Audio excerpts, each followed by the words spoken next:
ஏந்தல் புறவழிச்சாலையில வந்து போலீஸ் வந்து ரோந்து தணிக்கையில வந்து ஈடுபட்டு இருக்காங்க. அந்த இடத்துல ஈடுபட்டு இருக்கும் போது அந்த 2 பெண்களையும் விசாரணைக்கு அப்படின்னு சொல்லி கூட்டிட்டு போயிருக்காங்க.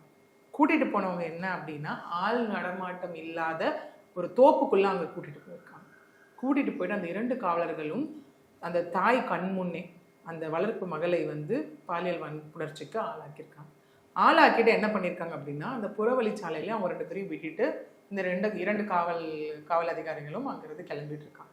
கிளம்பினதுக்கு அப்புறம் இவங்க என்ன பண்ணியிருக்காங்கன்னா, அந்த புறவழிச்சாலையில போன மக்கள் இருக்காங்க இல்லையா, அந்த மக்கள் கிட்ட என்ன நடந்ததுன்னு விவரிச்சிருக்காங்க. இன்னொன்று லாங்குவேஜ் ப்ராப்ளம் வேற, தெலுங்கு தமிழ் விவரிச்சிருக்காங்க. உடனே இதை பார்த்த ஃபர்ஸ்ட் வந்து அழுதுட்டே நின்றுட்டு இருந்திருக்காங்க அந்த இடத்துல. அப்புறம் மக்கள் பார்த்து என்ன ஏதுன்னு கேட்கும்போது ஃபைனலாக ஒரு இதில் இதை புரிய வச்சு மக்கள் என்ன பண்ணியிருக்காங்கன்னா, அதுக்கப்புறம் 108 ஆம்புலன்ஸ் வர வச்சு இவங்களை வந்து திருவண்ணாமலை கவர்மெண்ட் ஜிஹெச்க்கு வந்து அனுப்பியிருக்காங்க. அனுப்பின உடனே இன்னொரு டவுட் ஆக்சுவலி போலீஸ்க்கு அந்த இடத்துல என்னன்னா,